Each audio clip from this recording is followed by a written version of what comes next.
Good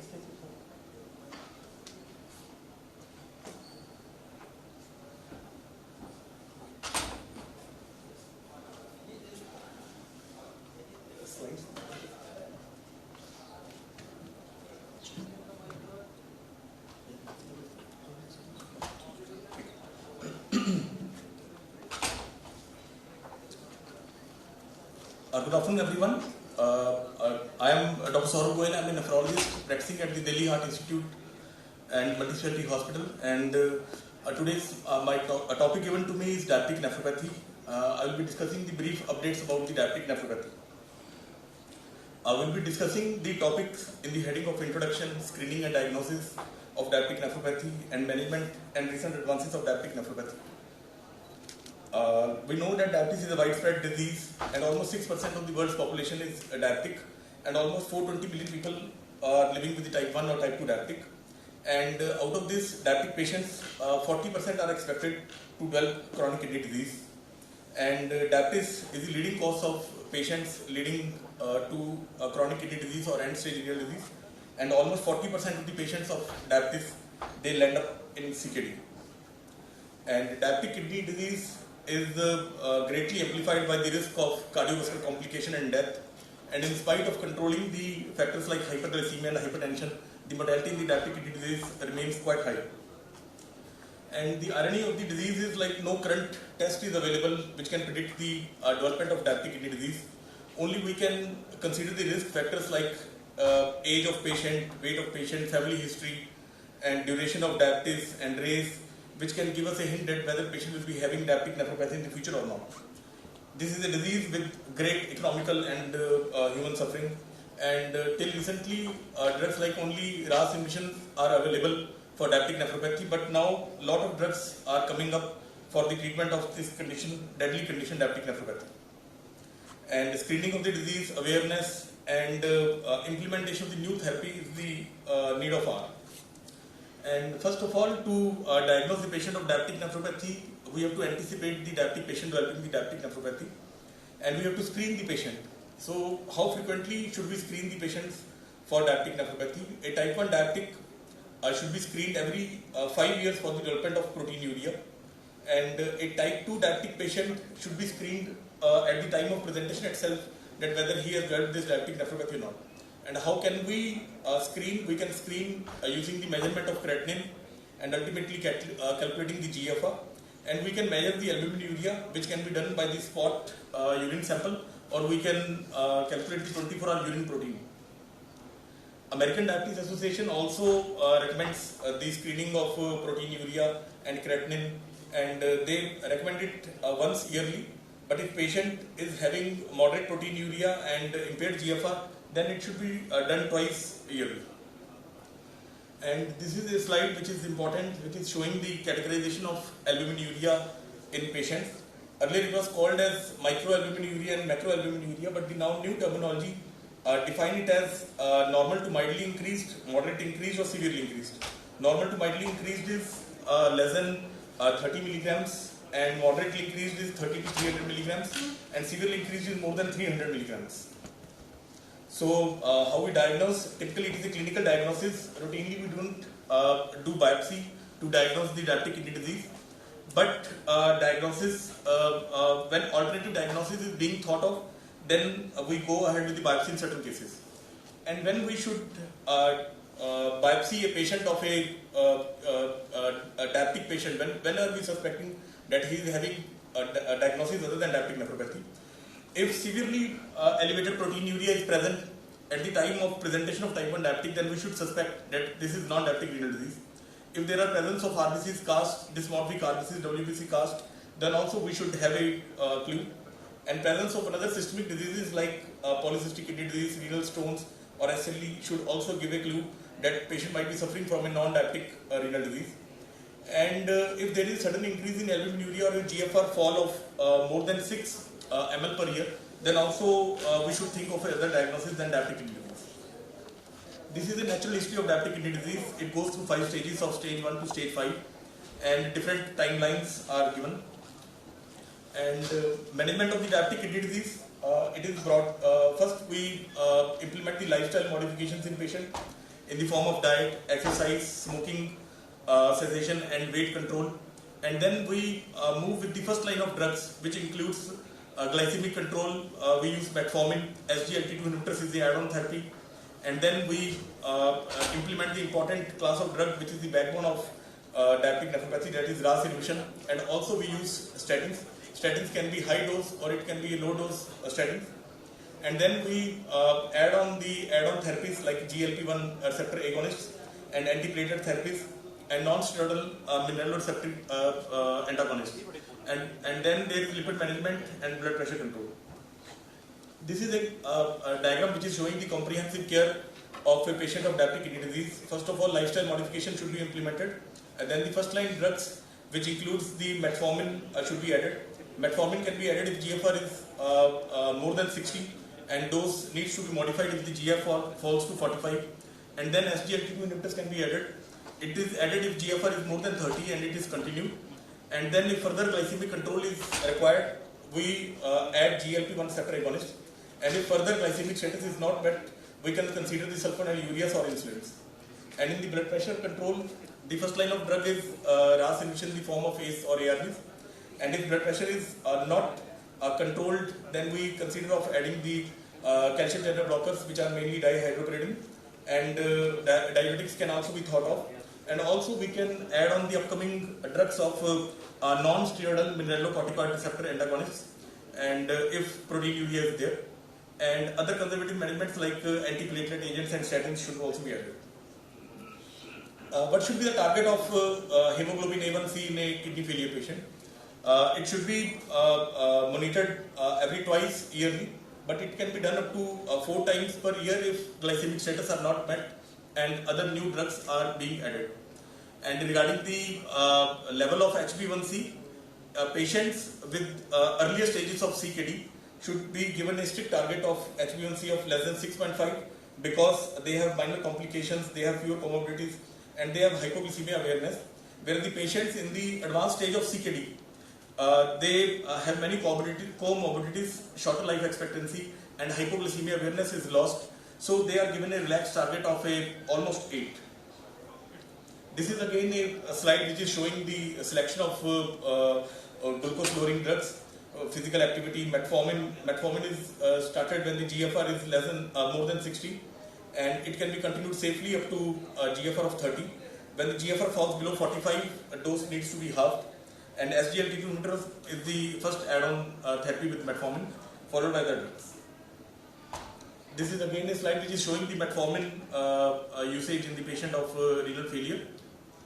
And so I will be broadly dividing the drivers of disease progression and treatments into these headings in the form of RAS inhibition, SGLT2 inhibitors, GLP-1 receptor agonists, non-steroidal mineralocorticoid receptor antagonists, a doubtful role of uricosuric drugs and protein restriction, and also the correction of acidosis. These are the main drivers of a diabetic kidney disease progression, which include hemodynamic factors, inflammatory factors, and metabolic factors. They all cumulative leads to the tubular interstitial damage, glomerulosclerosis, mesangial expansion, and glomerular hypertrophy, which ultimately leads to the CKD progression. So these are the basically 3 drivers, which is inflammation, hemodynamic dysregulation, and hyperglycemia. And there are a variety of drugs which almost acts at these pathways only. First of all, we will be seeing the role of RAS blockage, which can be either through ACE inhibitors or it can be through the angiotensin receptor blockers. It basically acts at the hemodynamic regulation and also at the inflammatory part. What does KDIGO guidelines of 2022 says about the addition of the RAS inhibition? They say that the patient with diabetes, hypertension, and albuminuria, RAS inhibition should be added. And a patient with the diabetes, with the albuminuria, with normal BP, we may consider the RAS inhibition. But if a patient is having a diabetic and he is not having proteinuria and he is not having hypertension, then it is not recommended to add the ACE inhibitors to prevent the diabetic nephropathy in the future. How to manage the RAS inhibition in the clinical practice? We have to start the ACE inhibitors or the ARBs, and we have to monitor the serum creatinine and the potassium within 2 to 4 weeks of addition. And if patient remains normokalemic and there is no rise in the creatinine, then we can safely continue or accelerate the dose of RAS inhibition. And if patient develops hyperkalemia then we have to see for the other causes like other drugs and addition of diuretics and soda bicarbonate or GI-cation exchanges to maintain the potassium. And if there is a more than 30% increase in the creatinine, we have to look for the other factors which leads to the AKI. And if no factor is found, then we have to put the blame on the ACE inhibitors or the ARBs, and we have to reduce or discontinue the ACE inhibitors, and only to be restarted again after a waiting period. Then coming, I won't be going to studies of RAS inhibition because this has been the traditional molecules. Everybody is aware of the studies. And we are coming to the next molecule of SGLT2 inhibitors. They are the latest oral hypoglycemic agents which have found a great role in the heart failure, in the atherosclerotic disease, and in the management of diabetic nephropathy. And it acts at all the drivers of progression of disease, may it be inflammation or it be hemodynamic dysregulation or hyperglycemia. This class of drug is acting at every possible mechanism of progression of diabetic nephropathy. This is a slide which is showing the normal tubular glomerular feedback, and in the diabetes we can see in the diabetes there is increased glucose and sodium reabsorption which gets absorbed at the proximal convoluted tubule and ultimately leading to the decrease in the sodium at the juxtaglomerular apparatus and ultimately leading to the activation of the RAS inhibitors. And while the addition of the SGLT2 inhibitors, we can see that this efferent arterial vasoconstriction is relieved, and it leads to the benefit effects of the SGLT2 inhibitors. So by this mechanism, the beneficial effects are the control of RAS, the decrease in oxidative stress, decrease in the plasma glucose, decrease in the body weight, decrease in the blood pressure, decrease in uric acid, and also decrease in the hyperfiltration, and also promoting the glucosuria and natriuresis. So these are the basically the landmark trials which have established the efficacy of SGLT2 inhibitors in the diabetic nephropathy. Earlier SGLT2 inhibitors, they were started with the cardiovascular outcome trials, but these four landmark trials, they have established the safety of SGLT2 inhibitors in the diabetic nephropathy. These trials are CREDENCE trial, CANVAS, DAPA-CKD, EMPA-REG outcome trials. This is a CREDENCE trial. In this, the population which was selected had a GFR of up to 60, and ultimately it was found that there was lower relative risks of primary outcome, which was doubling of serum creatinine, end-stage renal disease or death due to any renal failure causes was decreased by 30%, and incidence of ESRD was decreased by 32%, and renal specific outcomes, which were doubling of serum creatinine, death from renal causes, was reduced by 34%. DAPA-CKD trial, the results were pretty same to the CREDENCE trial, and the difference was the population which was selected in this group had a GFR of as low as 25. CREDENCE trial had a population of a GFR of 60, and DAPA-CKD had a population with a GFR of as low as 25. And then EMPA-REG outcome trial also, the results are pretty same, showing the benefits of the SGLT2 inhibitors, and the GFR here was 30. So these trials in the CKD, when meta-analysis was done, it was showing that the risk of dialysis, transplantation, end-stage kidney disease, acute kidney injury, they almost have a relative reduction of almost 30%. So, and going a step ahead, these SGLT2 inhibitors, they were also tried in the patients who were non-diabetic, and the GFR was even brought down to the as low as 20. So the researchers found that these beneficial effects also extended to the GFR of less than 20, and also in the non-diabetic patients with the renal disease. And now the further trials are going on, which are trying of SGLT2 inhibitors in the transplant patients and the type 1 diabetic patients also. So this is the practical guidelines to initiate the SGLT2 inhibitors. It should be started with the patients of type 2 diabetes with CKD with a GFR of more than 20 and proteinuria of a moderate proteinuria category. And once initiated, and if your patient is having a progressive CKD, its GFR is falling, it is not recommended to discontinue it, and unless patient is not tolerating or renal replacement therapy is required. So this is the slide which is again showing the initiation of SGLT2 inhibitors and the maintenance of it. And what is the AKI risk with SGLT2 inhibitors? AKI, when we start the patient on SGLT2 inhibitors, we can expect a certain dip in the GFR, So that should not be indicated to stop the SGLT inhibitors. Rather, we should wait and let the GFR recover, and then we have to continue with it. And obviously, risk for AKI like hypovolemia, chronic renal insufficiency, heart failure, or nephrotoxic drugs should be looked after. And sick day protocol, like we normally follow with ACE and the ARBs, like a patient with sick, excessive alcohol or dehydration, we tell the patient to avoid taking the dose on the sick days.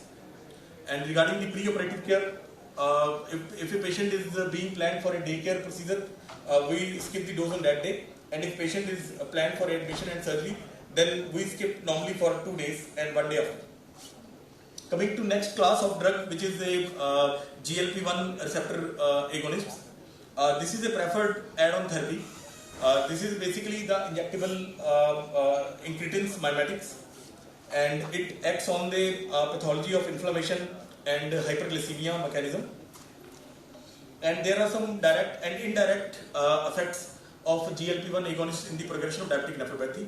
The direct effects, it includes the hemodynamic effects, anti-inflammatory effects, reduced oxidative stress, inhibition of the RAS and increased natriuresis. And indirect effects are obviously the improved glycemic control, reduction in the blood pressure, and the weight loss. These are the trials in which this GLP-1 receptor agonists have been tried.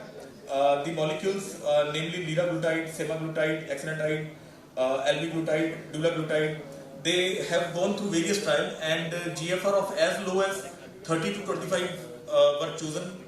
And in all the trials we have seen that they have shown a promising towards the cardiovascular outcomes, and also if you look at the kidney outcomes, that is the amelioration of proteinuria or the loss of GFR, all the molecules have shown a positive response, and with no major side effects, no major side effects, but minor side effects like GI intolerance or skin infections. This is a slide which is showing a basic dose of the common GLP-1 receptor agonists used in our practice. Coming to the next class of molecule is non-steroidal mineralocorticoid receptor antagonists. Everybody knows that in the patient of diabetic nephropathy, RAS inhibition has been the cornerstone of the treatment, and mineralocorticoid receptor antagonists have been used from long back.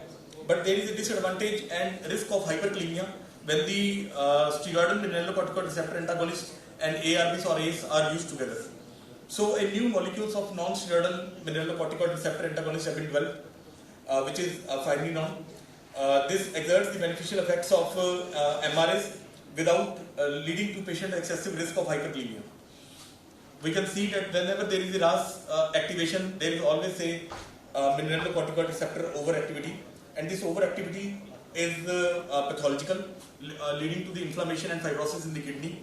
And this MRA antagonist, finerenone, take care of this, and it helps the CKD and type 2 diabetic patients to slow down the progression of CKD. What are the beneficial effects of this MRAs? It decreases the tubular injury, decreases the fibrosis, decreases the glomerulosclerosis, podocyte injury, vascular injury, and mesangial expansion. So these are all the possible mechanisms of diabetic nephropathy, and we can see that mineralocorticoid receptor antagonist is playing a huge role in this management. And what are the trials favoring the implementation of this non-steroidal MRAs? There have been two trials. One is the Fidelio DKD trial, which is basically a kidney outcome trial with the secondary outcomes related to heart, and Figaro DKD trial, which was basically a cardiology trial with the secondary outcomes of the kidney. In Fidelio DKD trials, it showed the significantly reduced the risk of primary composite kidney outcomes by 18%, and cardiovascular outcomes was reduced by almost 14%, and similar results were seen in the Figaro diabetic kidney disease trial. This is a slide which is showing the population of patients which was selected with a GFR of 30 to 90 and with severely increased proteinuria, and we can see that finerenone significantly reduced the risk of GFR loss in a patient by 23%. And finerenone, it is the first non-steroidal mineralocorticoid receptor antagonist to be approved for the adults with type 2 diabetes associated CKD, and it fills a significant void of treatment. And this is a slide which is showing the dosing and monitoring of finerenone. it should be started when the potassium is less than 5, and if GFR is less than 60, the starting dose should be 10 milligram once a day. And if GFR falls below 60, so if GFR is more than 60, then dose can be increased to 20. At the same time, we have to monitor for the potassium. If potassium is rising below above 5.5, then it should be stopped temporarily. This is the same slide which is showing the dosing of eGFR. If the GFR is more than 60, 20 milligram. If GFR is between 25 to 60, 10 milligram once a day. And below 25 GFR, we discourage the use of phenylenol. Uric acid lowering beneficial. This is very controversial part, like a uric acid lowering. And traditional teaching goes that this is a endogenous nephrotoxin, it should be managed. But the research don't approve these things. The trial, like a CKD fixed trial, in which the CKD population was given allopurinol, but we can see that there was uric acid lowering by allopurinol has no effects on the CKD progression. Until and unless patient has a gout, it should be treated, but the trials don't support the use of this uricosuric drugs halting the CKD progression. Similar results were seen in the PEARL study also, in which it was seen that the allopurinol does not have any meaningful effect in the type 1 diabetes with mild to moderate diabetic kidney disease until unless patient doesn't have a gout. And regarding febuxostat also, it is not a different scenario. In the febuxostat, a further study was done in which stage 3 CKD were enrolled and asymptomatic hyperuricemia was treated. But compared to placebo, febuxostat did not mitigate the decline in the kidney function among patients with stage 3 CKD. So it is not recommended to treat the asymptomatic hyperuricemia in the patients of CKD. Role of protein restriction. This is a conventional teaching which is going on that kidney disease patient should be low on protein. But on the name of proteins, we are just dividing patient of the fat and carbohydrate diet. And it slows the progression of kidney disease. It is not very much research backed up. The Cochrane systemic reviews, it states that the compared with the very low protein diet, which is 0.3 to 0.4 gram per kg per day, to the low protein diet of 0.5 to 6 gram per kg per day, to a normal diet of 0.8 kg per kilogram per day, little or no effect was seen on the death of the end stage renal disease. So very low protein diet or low protein diet is not favoring the research. What does guidelines have to say about the nutrition? It says that the patients with the stage 3 to stage 5, not on dialysis, a protein diet of 0.6 to 0.8 grams per kg per day should be given to patient to maintain the nutritional status and optimal glycemic control. And coming to management of acidosis, we normally added soda bicarbonate in the patients of CKD whose GFR is less than 25.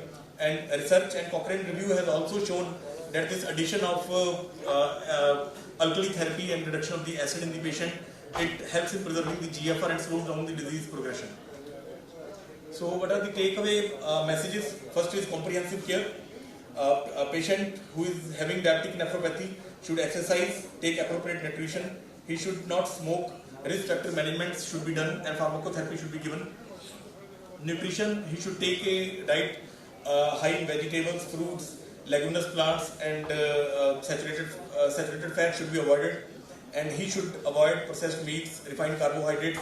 Sodium should be less than 2 grams per day. And protein restriction to a 0.8 kilogram per kg per day is sufficient. Glycemic control regarding the A1C target, with the patients of earlier CKD, glycemic target is quite stringent of a HbA1c less than 6.5, and with the advanced CKD, the glycemic status are relaxed to be kept HbA1c of around 8. And regarding the SGLT2 inhibitors, they should be added to the metformin when the patient is having diabetic nephropathy, and they should be added when the GFR is more than 30 or more than 20, and they should be continued even if GFR is falling on the addition of SGLT2 inhibitors, and they have a beneficial role in the CKD progression, heart failure, and is a first line therapy. And regarding metformin, we have discussed like more than GFR of 60, it should be added in full dose. With a GFR of 45, it should be half, and below 30, the metformin should be stopped. And GLP-1 receptor agonists, we have seen the trials and we have seen the molecules and their beneficial effects. And regarding the RAS blockade, everybody knows about the beneficial effects of RAS inhibitors and also the non-steroidal mineralocorticoid receptors. So it is a time to spread the word that the new therapy for the diabetic kidney disease has arrived, and we should implement it with the full heart. Thanks.